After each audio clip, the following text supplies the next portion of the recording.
Brad might not be talking, but I'm looking for somebody to give a talk about the history of this chapter, old chapter of ACS, in case people are interested in the history of the organization, not just whales, the dolphins. So some things that we've been doing and working on the last few months, I think a lot of you are aware of the Orca appeal. Senator Godfrey has been the only appellant, and that's to get Seattle to actually include endangered species like orcas in their planning. Well, the hearing for that, the hearing at the state court of appeals is tomorrow morning. So I'll be going to that. They don't want, there's only room for like 35 people or something in the room, they need a little more.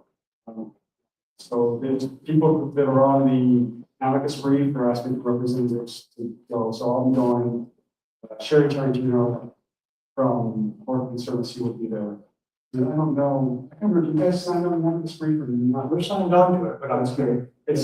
Yeah, and that's fine because they don't, there's nobody's being examined, cross-examined, or being witnesses or anything. It's just to show support.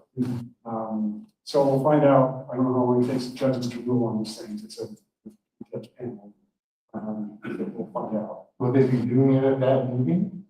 I don't think so. I have a feeling that these are oral arguments. So there's been a lot of written arguments, and so I assume they're going to then invite the Supreme Court to deliberate for it. But it's happening tomorrow, so it's pretty good. Yeah. But you were saying that you guys don't need bodies in the room. No, in fact, they are discouraging people because there was an announcement that went out on some tree protection group that has thousands of people on it. And the last thing they want is to have a bunch of people there because if you still have people packing the court or outside, I kind of pisses judges off. Yeah. And so, There's a Zoom link that. yes, you can- that's right. There's a Zoom link. And you know what it is? I You've got a link? I can pass it on. Okay. Yeah, I have it on my phone, the Zoom link, if you want to watch the, Which means I probably have an email with it too. But from David Loring. Okay. Zoom link. great. Yeah. Board members, we've got a couple here. Anything going on that I'm not thinking of? We've got whale-friendly yard signs, so if you have a home that has any greenery at all in it and you don't use poisons on it, then please take one and advertise it to your neighbors and spread the word. Not use toxins because they get into the water, but the orcas and all of the marine life. Yeah, so I'm really excited to have Howard Garrett here tonight. I don't know the last time you gave a talk for ACS or if you have, like 10 or 12 years ago about Tokyo. yeah.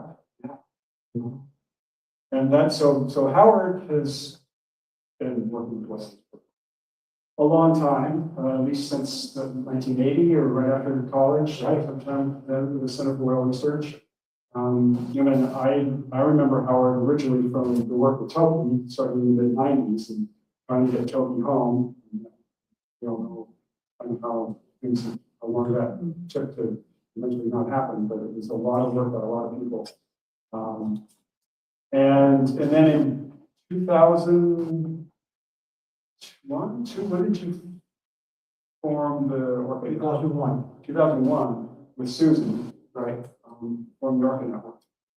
And thanks, I get texts from you guys all the time, let me know when the whales are nearby, gray whale, whatever they are, not just orcas. A lot of it's the gray whale network, which is pretty cool. And sometimes a humpback. So Howard was, I saw that after I asked Howard to give a talk, I saw that he and Susan were giving this talk to an online one about orcas' relation to humans. So that's interesting. Is that what you're going to talk about? Right. And at the time, I don't know if you were necessarily going to talk about that or not, but I definitely thought it was That was an inspiration. yeah. So that's what we're going to get. I'll let Howard come up and say all of that.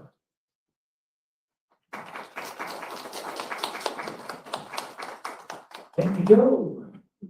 thanks APSPS and ACS National, and everybody for coming tonight. Really appreciate it. Big thanks. Hopefully, this will be fun. And speaking of fun, I want to play a party tape to you. This is from 1995, and it's in the middle of Harrow Strait, and there were about 98 Southern residents at that time. And it was a flat, calm night, no boats, no nothing. But my brother Ken was out there with a digital recorder, and he listened up. So I want you to listen to a variety of sounds.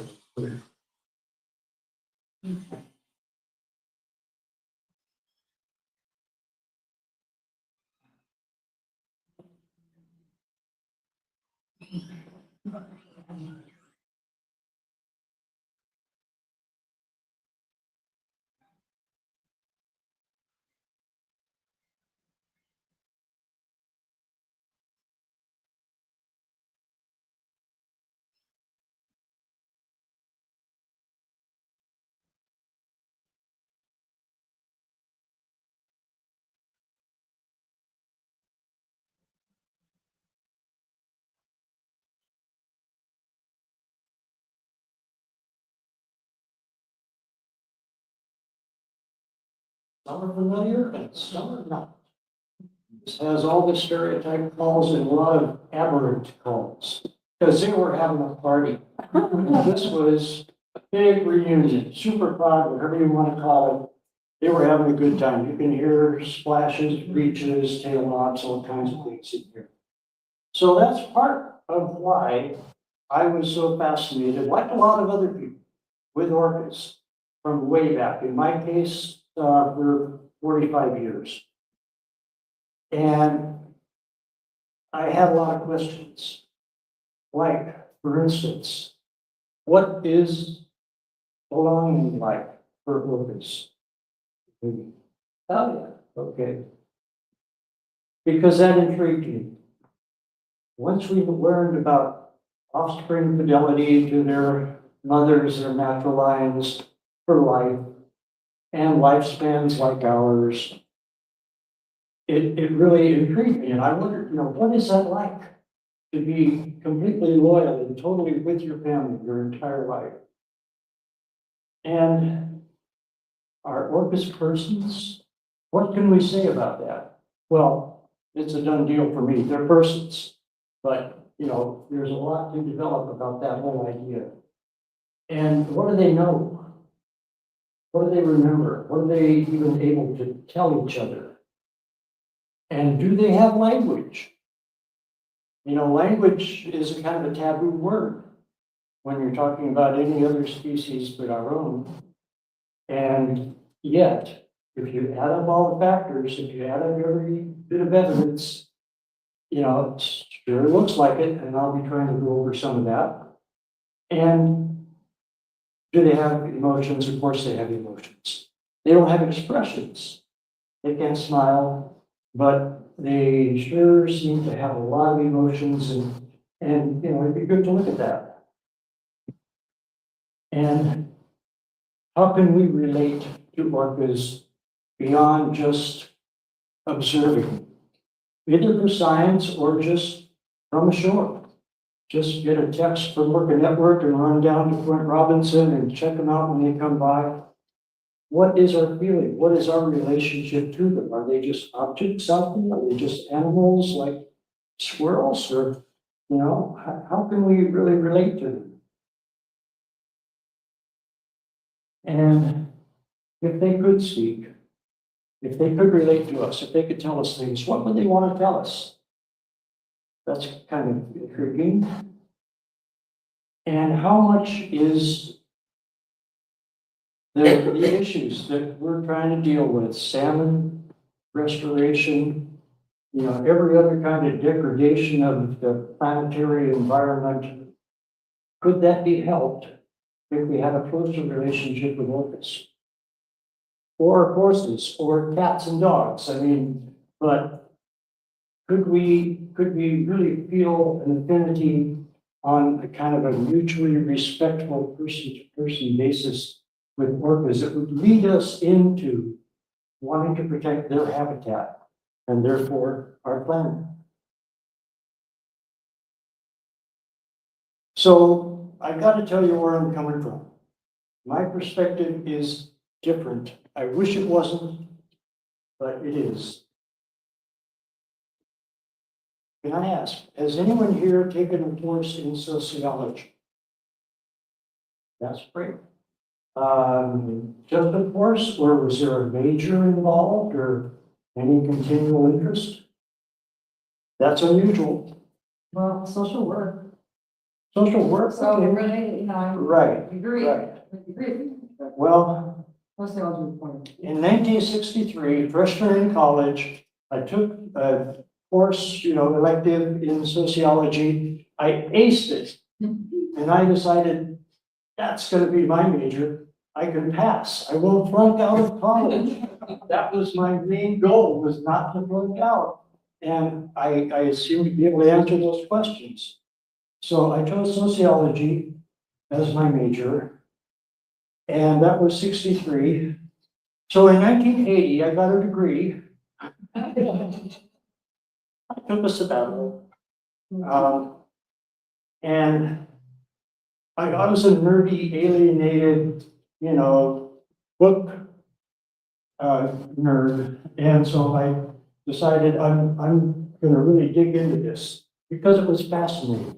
It answered some of my questions: how to be an adult, how does the world work, why do people, why are they so cruel to each other?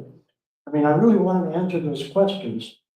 And so I stayed with sociology, and I got most involved in what was then kind of an offshoot, but has become a foundation of sociology, which is symbolic interactionism. And I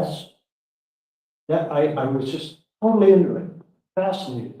And it has a lot to say about everything we do, everything. It's the foundation on the micro level of society. It's how decisions are made, how wars are declared, institutions built, identities constructed. And I can't do, the entire course for you in 2 minutes, but we accord things on the basis of what they mean to us. Okay. And the meanings derive from our interactions, in conversations. And they become modified through an interpretive process. And that's where agency comes in. Autonomy, free will, choice. But it's interpretation that forms the interaction. And Bloomer, I took a course from that guy.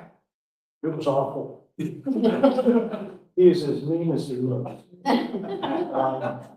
But he was the main proponent, the writer who wrote the definitive book, still required today in sociology, on symbolic interactionism.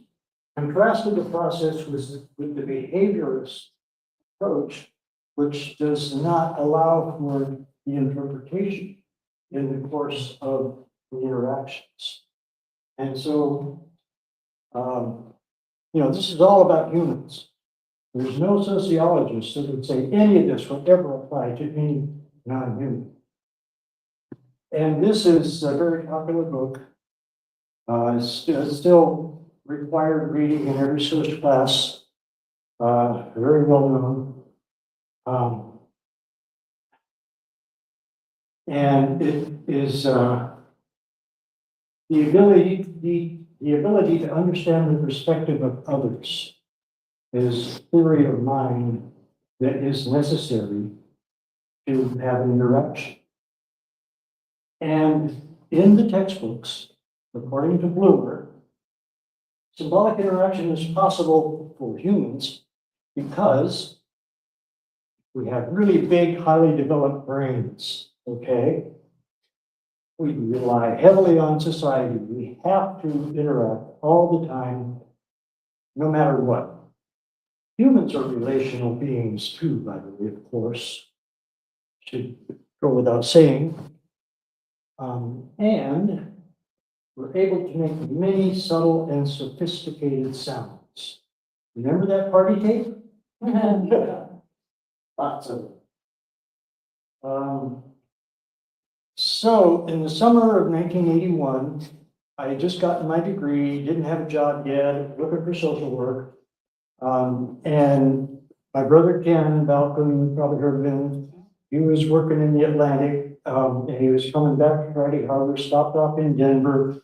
We had lunch, and I said, well, I haven't found a job yet. And he said, and spontaneously, why don't you come on out to Friday Harbor and help me with the whale research? That'll be fun. You know, I can use some volunteers. Can't pay you. You know, you can live in a camper in the yard. Okay, sounds good to me. So I did that. And talk about serendipity. 1981 was when the results of the first groundbreaking photo ID research started to come in, and acoustic research started to come in and see patterns that were not seen in any other wildlife, like lifetime fidelity to macrolide, and like the completely different types of orcas. We call them ecotypes. Completely different diets, social organization, and acoustics, and that's when John Ford came out with his first papers on dialects.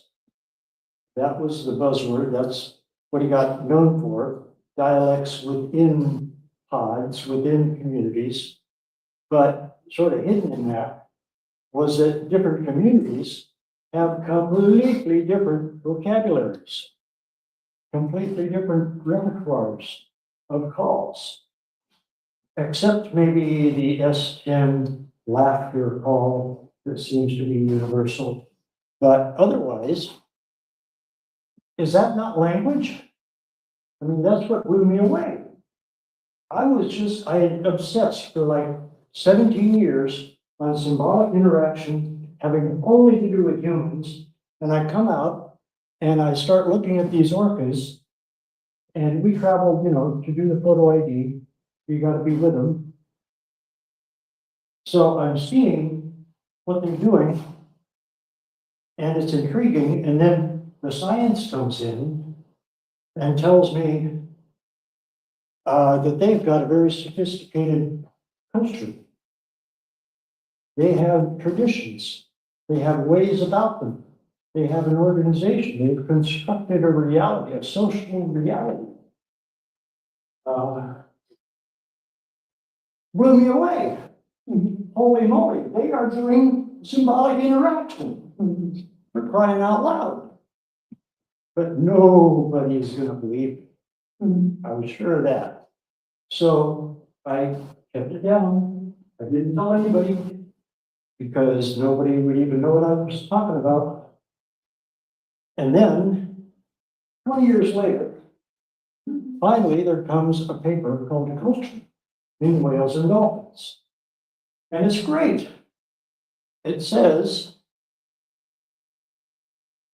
complex and stable vocal and behavioral cultures of sympathetic groups of killer whales appear to have no parallel outside humans. So, okay, that elevates them right on to that, you know, human level. Cool, okay, we can say culture now. Orcas live in cultures. That's a big breakthrough. Hallelujah. And the strongest evidence is in their vocal dialects. Dialects, that's kind of a euphemism. Languages. They use language. You can't say that. I know it's taboo. I would never get a job at NOAA if I ever said that. But, you know, I can't help it. It's where I'm coming from. But in fact, Rendell and Whitehead make it very clear We're not gonna talk about languages here. There's currently no empirical basis for discussing the role or non-role. They don't rule it out. But they sure don't rule it in, because you can't talk about language when you're talking about orcas. And that is the state of the art. That's where we are still today. That was 15, 25 years ago. And you still can't talk about languages with orcas. So I can't help it. But it's not replacing the biology, not replacing the demographics, the acoustics, the genetics, the behaviorism. Those are the foundations. Without that, none of this would be obvious or even apparent. So it's kind of like if you're working on a puzzle and you're shining a light on it, and that light is all of the biological sciences, and you're putting the pieces together. And then someone shines a light from a different direction. And you can see different things. You can see different patterns. That's not replacing, it's just highlighting, it's embellishing. It's just more detail. So that's what I think I'm doing. So now just for a minute, let's talk neuroanatomy, just as more of the foundation.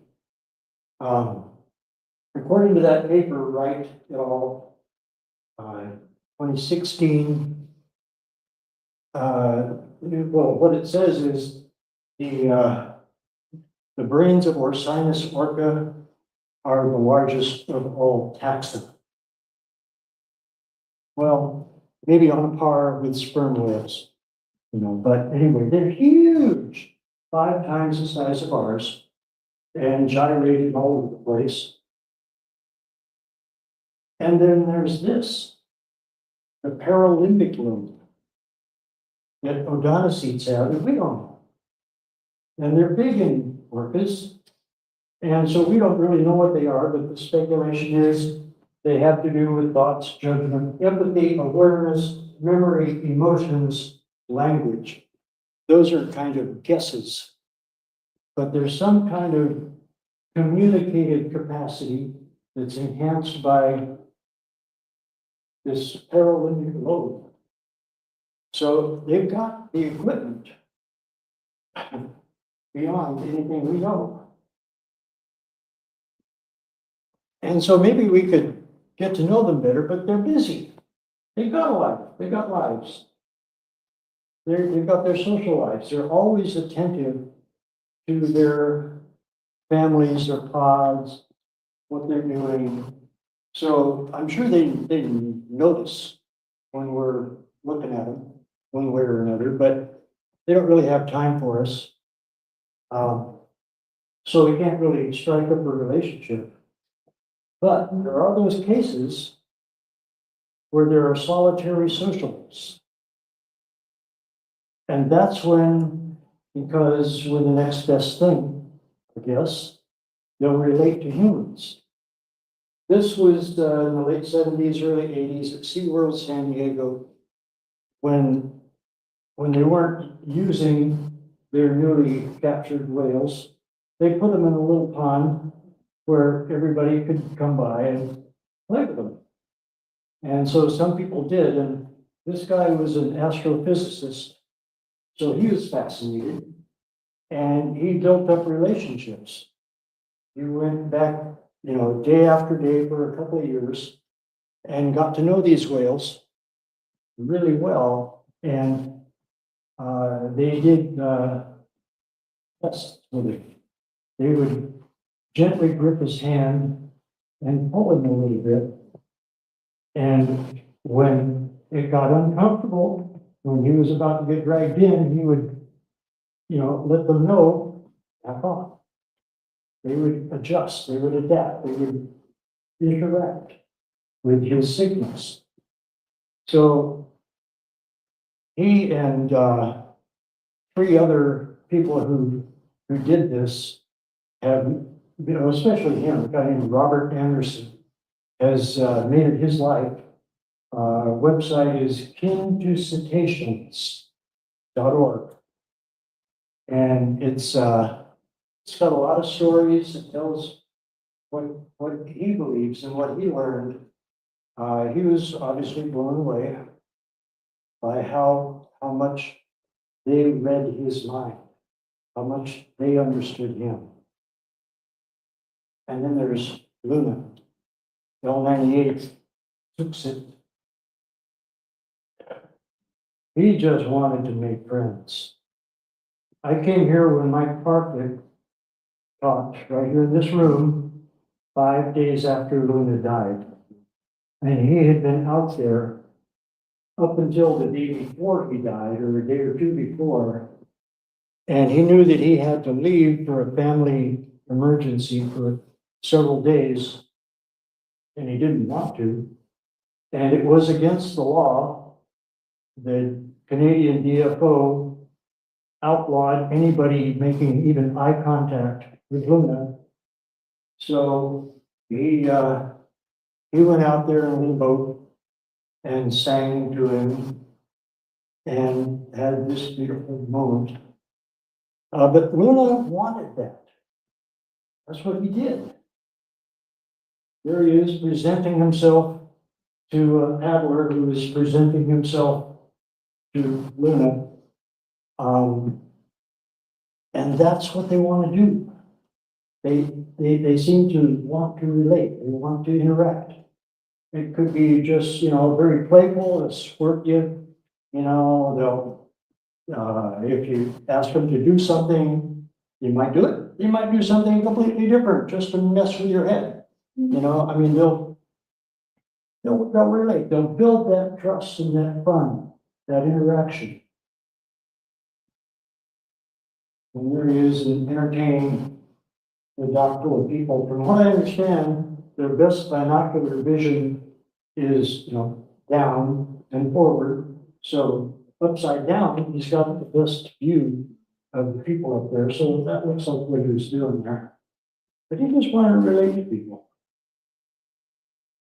And if you get a chance to see the whale or the precursor, which was Mike and Suzanne's own production before it went Hollywood, we got Ryan Reynolds to do the narration. It's basically the same movie, but Saving Luna is the original. And then Springer, A73. The first report, little known, because there was this false killer whale. Foster was running around the same time, but this was a very clear report that we got in the Swinomish Channel. In La Conner, there are restaurants that are right over the water. So there were some people having dinner, and they called their friend, said, "There's a whale out there watching us have dinner." Very interested in what they were doing. And so, we got that report on January 2nd and 3rd. And then from a lost tug in the middle of the night, we got a call that there's a little orca out there just wanting to mess around with us.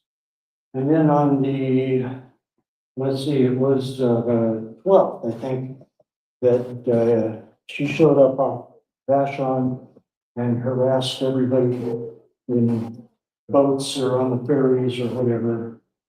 And Ken went out there right away just to confirm, yep, it's an orca. And so he thought he'd play around, so he stood up and did this. And Springer immediately did a barrel roll. Same thing, a little imitation there. Just paying attention, just want to interact. It's definitely in their nature to want to do that. And then Keiko. You've heard about Keiko. Puppy dog whale.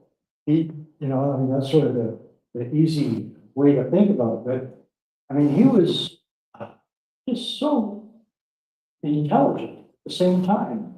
I mean, he knew what you wanted, seemed to be able to read minds. So many stories like that.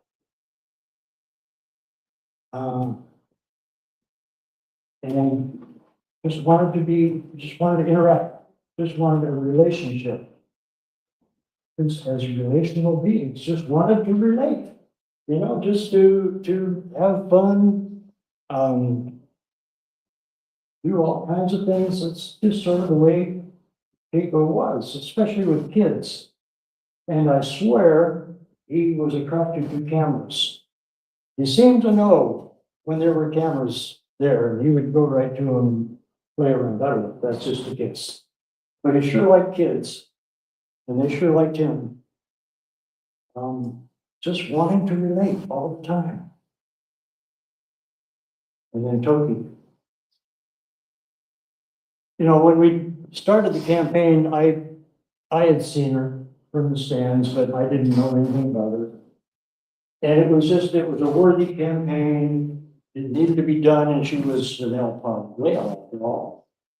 And so I didn't really know a lot about her, but it was in that 1996 documentary, Lolita Spirit in the Water, with Kathy Kurtz and Como TV, that had an interview with Marcia Hinton, who was her supposed trainer,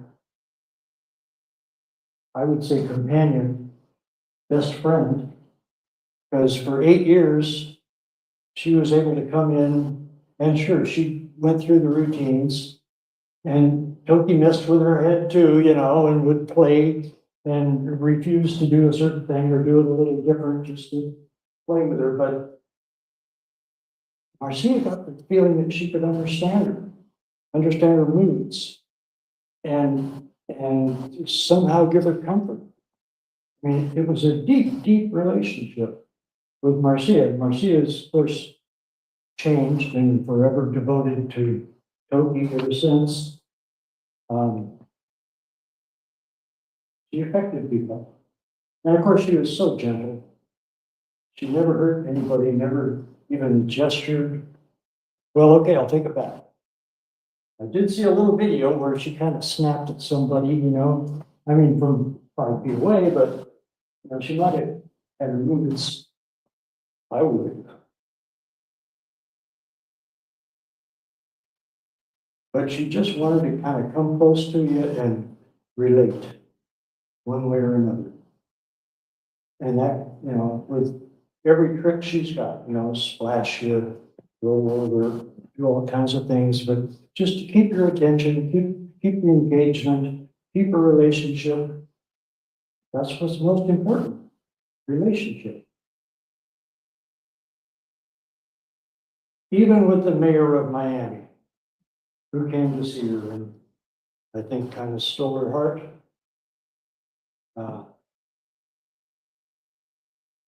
They got along pretty well.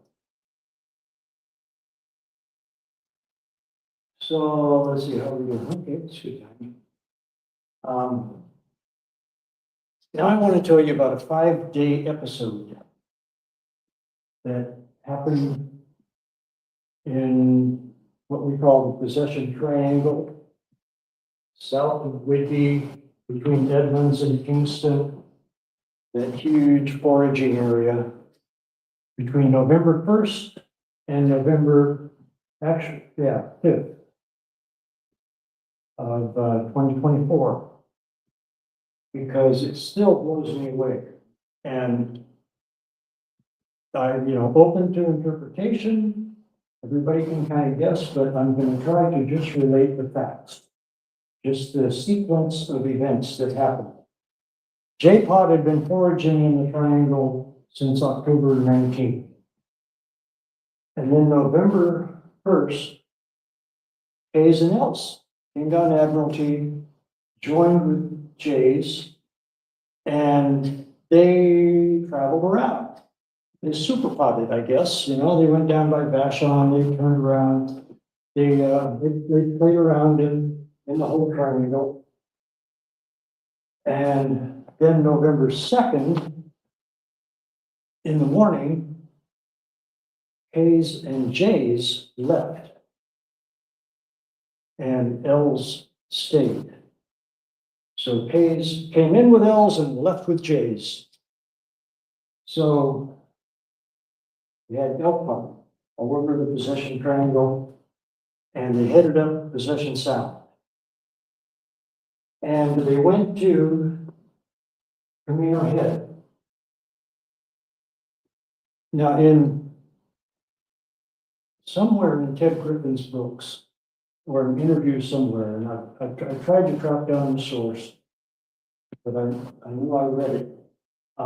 He talks about when they were doing the captures in 1970, they herded them up with, seal bombs in the water, which of course are, crushing to the ears of any whales. So they had to run. They went up into Possession Sound, and like they had done since the captures began in the mid-60s, they used decoys to try to avoid letting the young ones get captured. They knew that the captured teams were going to take the kids, try to take the young ones. So the adults without young ones went east toward Fort Susan on the surface, inviting the captured teams to chase them and throw bombs at them. And while the mothers with the babies stayed under as long as they could and went north, headed for Deception Pass, try to get out of there. But of course, Ted Griffin, Don Goldsberry, they had aircraft. So they saw the moms with the babies heading north. So all the speedboats with the nets turned, chased them. They originally wanted to get them into Holmes Harbor, but they got past that up to Penn Cove, and that's where they were able to turn them and herd them into Penn Cove. And the rest is that dismal history. Center for Whale Research was out there on November 2nd. And they said they were trying to do an acoustic study, an acoustic and behavioral study to try to correlate sounds with behavior. But the whales were totally silent. And what they did for about an hour and a half was just move a little north, a little south, a little north, a little south. They hovered, or they paced right on that spot where all those bombs had been dropped, where those decoys had to endure that incredible torture of explosions. Must have been very traumatic. You can interpret. So then, that was the second. On November 3rd, L-Pod was first seen, let's see, here's Penn Cove. They were up here by Skagit Bay early in the morning, not so early, but in the AM. And they went west into Penn Cove. First time that L-Pod at least had been seen in Penn Cove since the captures. 1970 and 71 were the capture years. J-Pod had been photographed in 1987, halfway in, but L-Pod had never been in there. So L's went in, and they only went halfway. And I happened to be there, so I saw that they were, it looked very tentative. It looked very, like anxiety ridden. We go a little ways and spy hop and look around. And the CWR and OBI team was there trying to pick up acoustics. They were silent. didn't make a sweep. And they only went halfway. They went as far as the Coopville Wharf. And they kind of hovered around a little bit, and they left.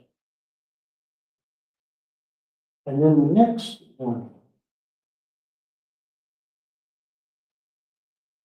they went all the way in. And they went right to the actual capture site. And we went out every year, we'd have a capture commemoration event, and we'd go out with John Stone and his little catch, because he was there at the captures. He was the son of the owner of the Captain Whitby Inn. So he knew exactly where it was. He was carrying film and messages and everything out to the people all the time. So he told us exactly where the actual nets were, where the corrals had been built to lasso and haul out the babies. And they were strapped onto the side of the same boats. While Goldsberry went in to the Captain Whitby Inn to make phone calls to sell them, to arrange transport. Could have been hours, could have been days, I don't know. They were strapped onto the side of the boats while the rest of Elpod, rest of the southern residents, nobody, did a photo ID, so nobody knows exactly who was there, but could have been 80 or 90 whales. They were still in Penn Cove, but they were kept away by seine nets. But Elpod, on November 4th, they went right into the actual location where it happened. And that was a day of gale force winds. No boats could be anywhere near. So it was all shoreside observation. But from Rachel Hayden, who is our sighting network coordinator for the network, and a lot of other very veteran observers, they saw some really strange things. They saw some like porpoising in formation, back and forth, back and forth. And right in front of the Captain Whitby Inn, right where the babies were strapped onto the boats, tied up to the dock, while their sails were arranged, two, L-72 and their son L-104, went right over to that location and paced. Can't really read that. But for an hour and a half, they went back and forth. Back and forth. Right on the exact same spot. What were they doing there? I mean, we really have to kind of guess. I mean, there's sort of some parsimonious answers. They were commemorating that terrible traumatic event. And now here's another wrinkle. The only L-Pod member who was alive during the captures was L-25. And yet they were all part of this ceremony, ritual.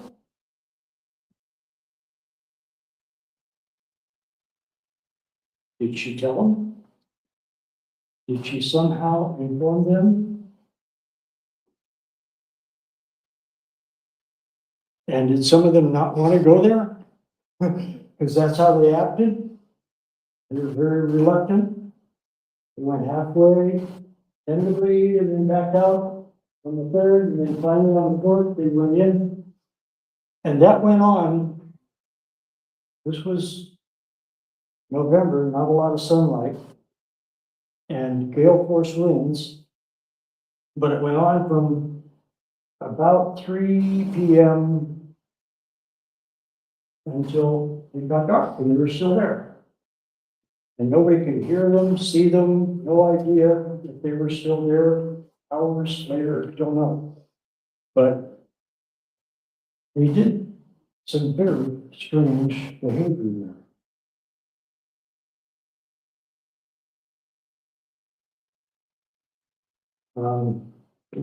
That goes a little beyond relating to feeling, to emotions, but sharing those emotions.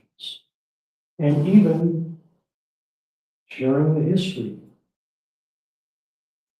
And they actually tell each other the histories. That's sort of what that looks like to me. I mean, it's just a sort of a parsimonious answer, but that's how it looks to me, is that she somehow was able to share what happened there and then commemorate it in some way. Part of the family's history. So, yeah. What to do is really blow your minds, because it'll blow mine, it already did a long time ago.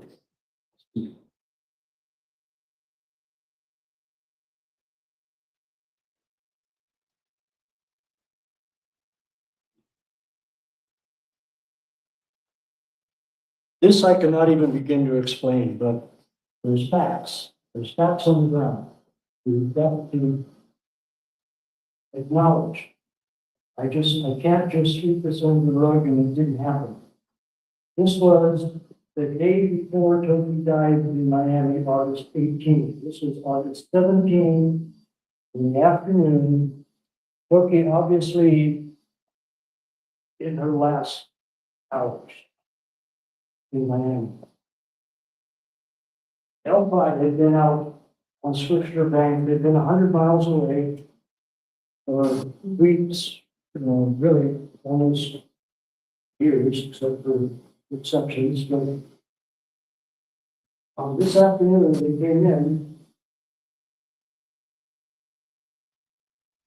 and these whales, and I haven't gotten many IDs.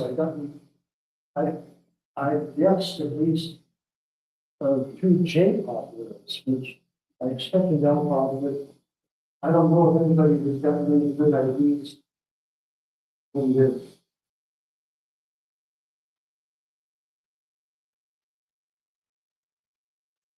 But what is this behavior? I happened to see it when it happened, and I knew nothing about what was going on in Miami. I just saw it live. Very little vocalization. There were a couple of calls, but almost none.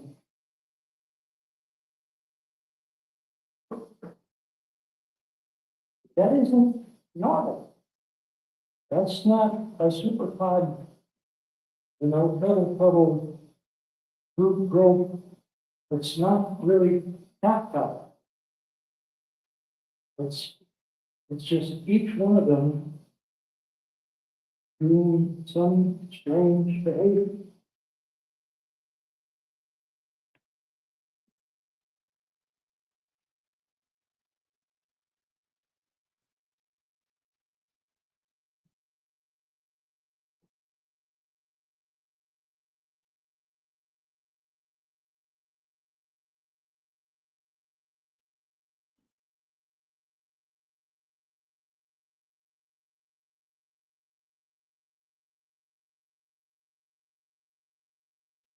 And they did this for about 2 hours.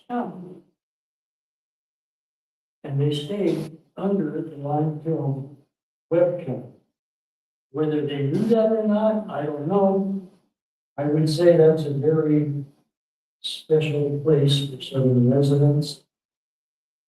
Probably the best foraging anywhere in the range.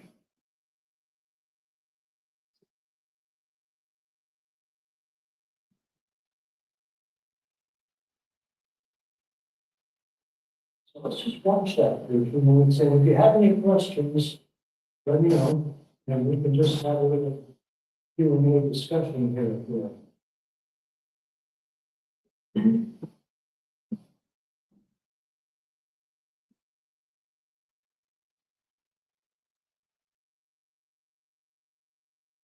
Can I ask a question? Yeah, sure. So what, like, if the odds do join together sometimes, what would normal behavior look like? A lot of tactile, roly-poly on top of each other, and a lot of mobilization. Yeah.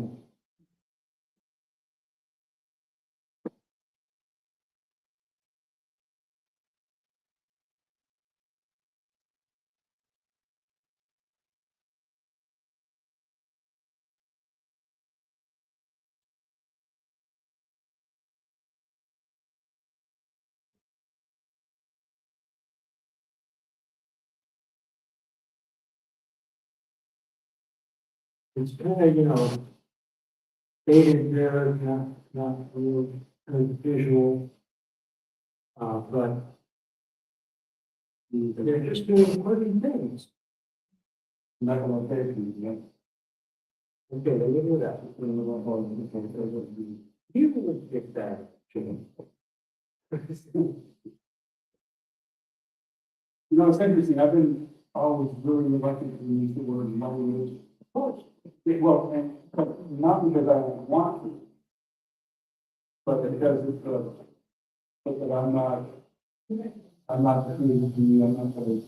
Well, right. But I was on an interview, Joy Levenberg. Whales, anatomist, biologist, does a lot of work, physiologist, going and doing that last season on whales. About both, I can't turn the volume. Well, we were talking about humpback whale and vocalizations and communications. And I said, well, I wouldn't call it language. Because there's a specific definition, and there's so many different definitions. So I have to present it. And Joy was, the interviews with me, was just kind of sitting there. Oh, no, I call that language. All right. And I thought, well, that was interesting. So I'm in a discussion with him now about that, and cleaning up that. But he said that I would call it speech, because speech is the way we make art, the way we make art, but there's sign language, and that's not here. So That's why I use symbolic interaction. yeah, That includes gestures, behavior, and Has this kind of behavior been seen at other not observations? and would be there anybody who's been telling me about seeing that kind of thing anywhere else. But I've never seen that before. so what were people, I mean, there's not the red camp, were there people gathering as this was happening? I don't know, because I have tried to find them. I found somebody who was a little further down the line, I saw some of the other activity. The rest, well, others of southern residents, mostly all were a little further down.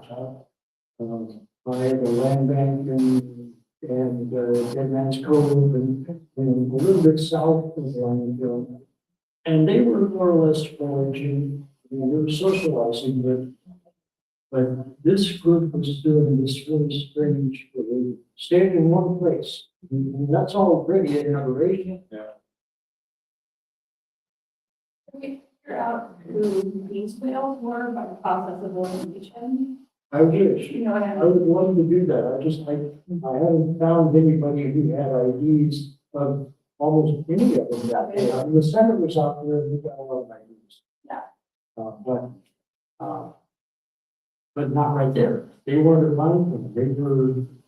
right, but that's what I'm saying, like if we knew Oh, right. elsewhere, Yeah, that would help. That would help. we can really, Yeah, no, that was you good and being clear. Well, Howard, you said this was Alpha, right? No. I thought, that was my assumption. No, I. But at least if my IDs were right, I think I had, yeah.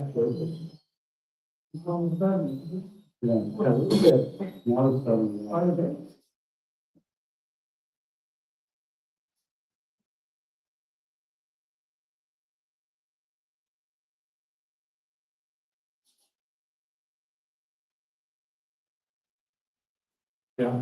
And so, was this the day after? The day before. Day before. He was still alive, but good into the last hour. Yeah. But by that time, wasn't there a lot of effort to try and bring him back? Oh, he was on the verge. Yeah. Yeah, I mean, it was all set up. We had the building here. We had the team. We had the sanctuary site. You can do. We're gonna give both of us. A little bit. But not like a super, not like what I played in the beginning. I have a question about the retirement plan code.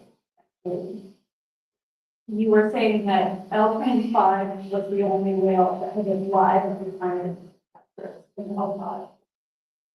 Did anybody make any observations of verbiage here on those days? I know, not separate from the others. She was really the ones, when they lined up in purpose, she was in that one. And do you know if they returned the paint code or was that a new form? That was a 1 hour. But on the next day, on the 5th, they were still in Saratoga Passage and they were headed north up to Penn Cove. And they were within a half mile of the entrance to Penn Cove, headed toward it. And the growlers did their flight right overhead. And as soon as they started booming in the skies, the Hellpod turned around and left to that. Is that common? Would that be disturbed by that? That's the first time I've seen it, I've heard of it. I wouldn't be surprised. They're really irritating as you point out here in that area. Yeah, I mean, it does carry into the water and, yeah, yeah, that was one. Right, so it's not, totally abnormal, but just the whole sequence. This is only a 20-minute compilation, but we're on for 2.5 hours. I look at other like reading ceremonies, other things like that, does this resemble anything, any other behavior? Well, I just haven't seen this kind of behavior, as something they do, I haven't seen the equivalent of that at any other time, but, I don't see why, if anybody can tell me about it, I'd love to hear it. I've seen stuff like this, but this was weekend on the west side of San Diego, on the one home, and on they do that. Well, there's no west side, line home, right? Usually they're foraging and food, so they're not doing this, they're not. Right. They're foraging, they're traveling, they're socializing. But this is strange. I mean, this is like simple behavior, I've seen this, I've done it before, not for 2 hours straight. But it's hard to tell from this perspective versus on the water, a difference. What's that guy doing? I mean, that's what it's really cost, there's just very technical behaviors of certain things that we don't know what we're doing underwater, but we're classifying it based on what we see on the surface. Because they're often rolling each other or on top, they're very tight. They're like, some of them were heading each other and then apart and then going down, so.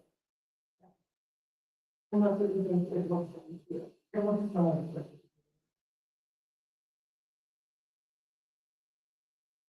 They're not touching each other, they're not showing affection, what is that? Just hanging. Yeah. I think there's something quiet, they're not on the time. No, someone all the water that way, you can't see it. Yeah.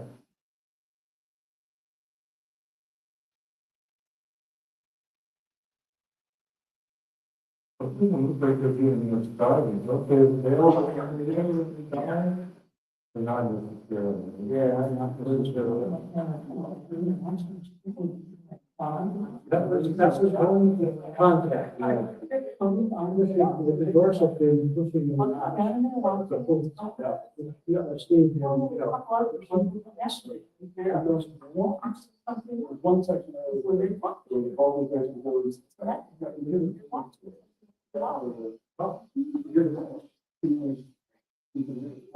That's for my guys in that recording. Yeah. But so there was only this down. What is that?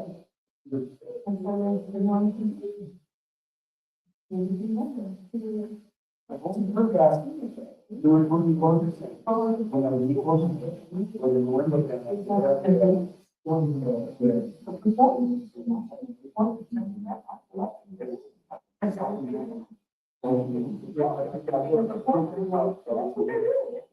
one section there.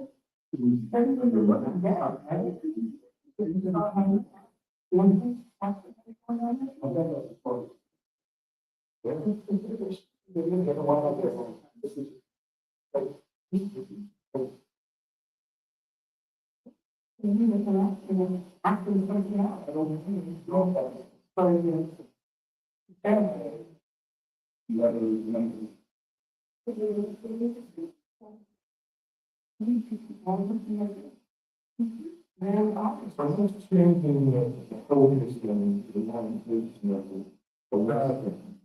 We have to run it off himself, and, because there's zooming in town, that's why he's in there, I get the rest of it. And he made this combination, 2.5 hours. I wish somebody had said that I did it. Right, it's just reading, not exactly archive. No, no, it was not. Yeah, it is. It's another two.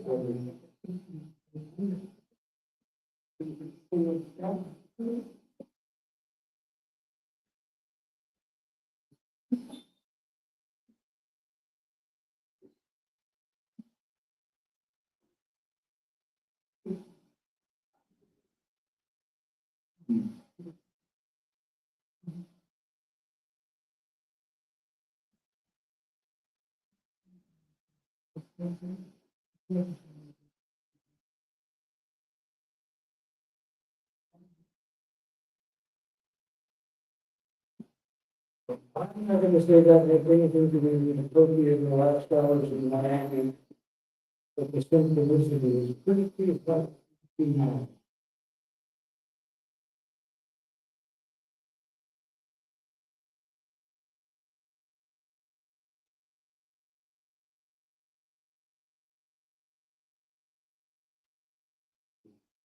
I mean, how both.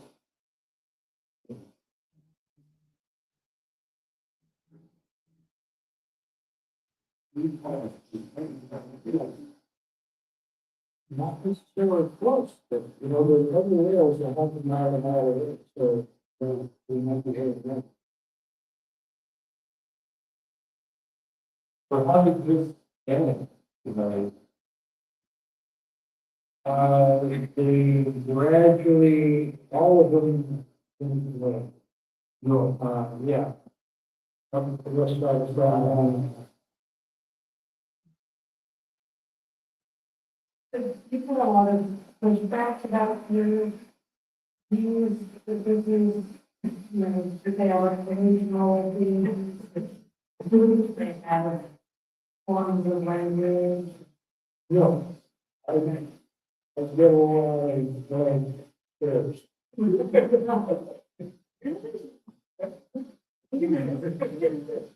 this day and age, it seems like it's pretty. Oh, I love it. Yeah, not even that knowledgeable. So the language is like Popular understanding. Although there are a lot of slides, showing that a lot of different species have like the prairies on. Well, yeah. Because I won't involve it, they can go and they have further involved, it's hard to say, but. Because they're country specific. I mean, I mean, we've got this incredible natural laboratory out here, and you've been doing completely different cultures that have been genetically separate for 700,000 years, with completely different repertoires of localizations. Often panels all the time. You won't find that in any, rare population on any mountain. Or in these different dialects, how do you imagine? Are they saying something different from one pod to another, or do they have different ways of saying the same thing from here and over here, in a different way? Not having, I don't know, I mean, a lot of that is identified. I've never heard it, I don't think it, so they got the picture and sound, they sort of have their own picture of where everybody is at all times.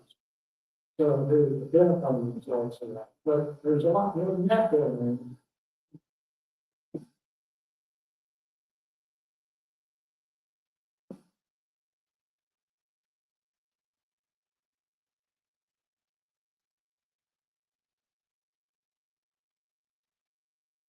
And I wonder also, there's an emotional component. And, a lot of these, heard something the other day about horse, they were looking at the horses' irons, and I think the higher frequencies were an emotional component, and the lower frequencies had to do with their, not emotion, but like,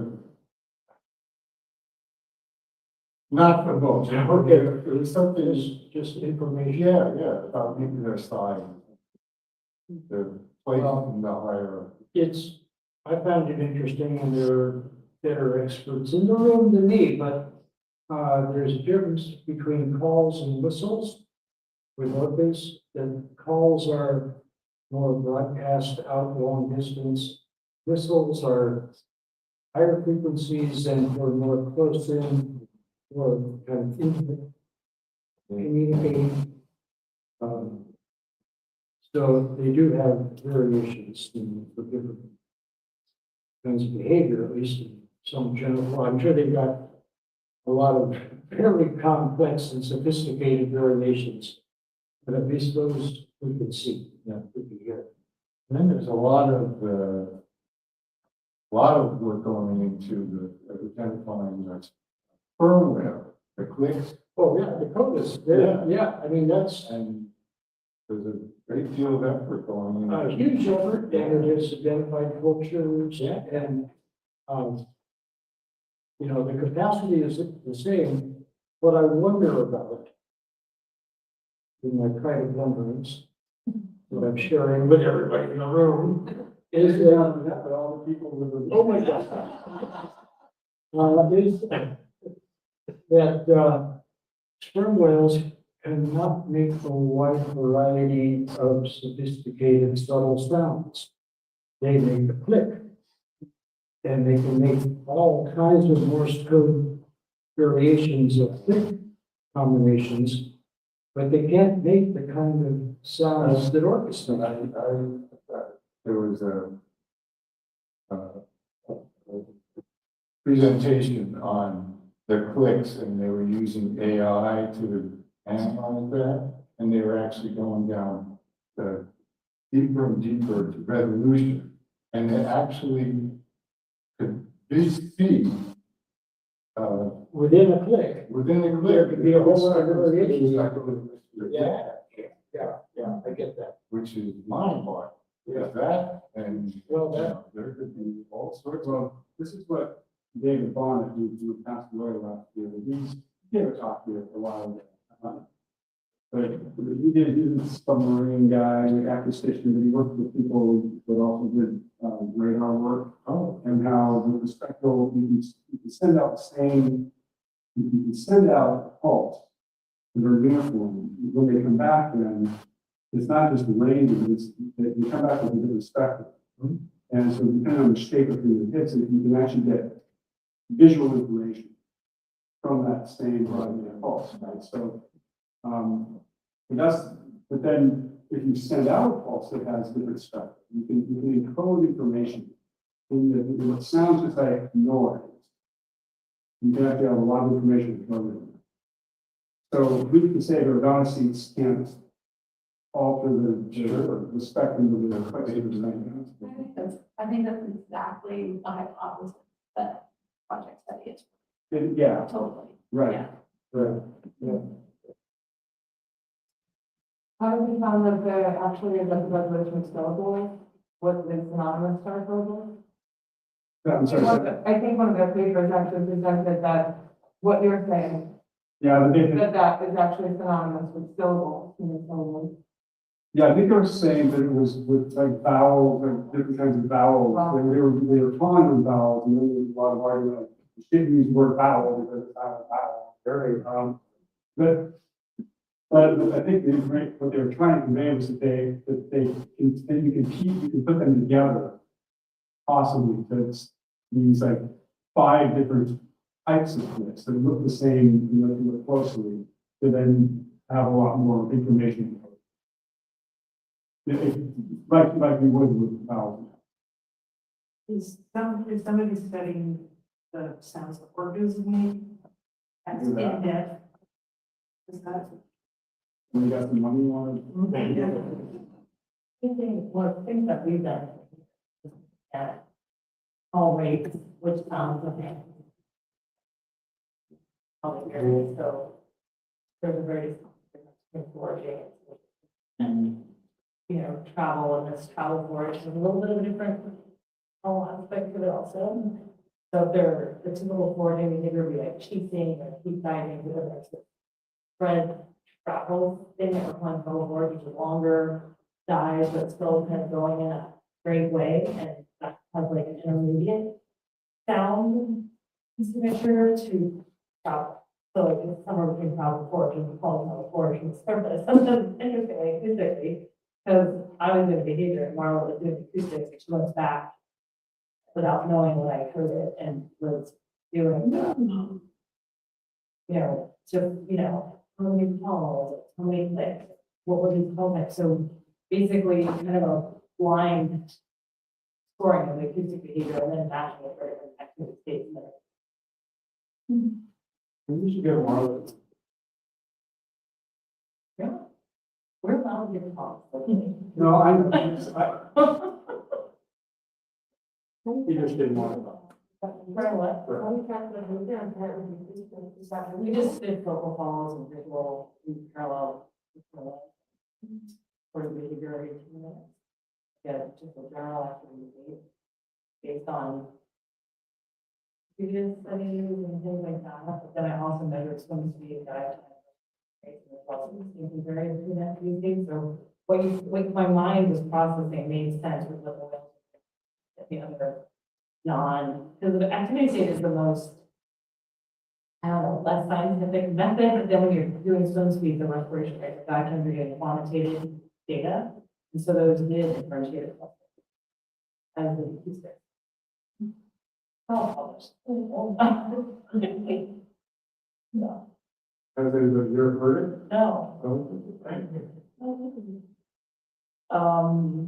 Behavior, there are various papers of behavior sometimes, but like these 10 years old, maybe more, and then pretty sure like this paper is also at least 10 years old, maybe.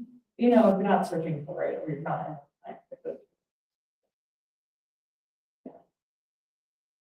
We used to have it. We used to have it on the website, but now the NOAA web pages are all the same, and that was a long time ago this happened, and so all our publications that you could easily find are now not easily found. So the website, I was looking for some stuff on salmon. And not only is it a paper I was looking for, whether it's now gone, but now there's something about, I forgot the words that were used, but there's some, it's on the website, but it's not even, it's something about a radical environmentalist. I'll find it for you. I sent the information to Lynn, but I didn't think it's in.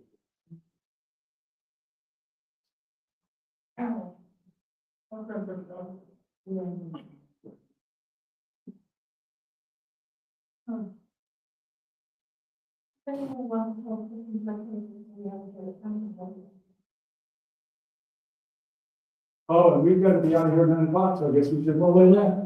Say thanks to Howard. Thanks a lot.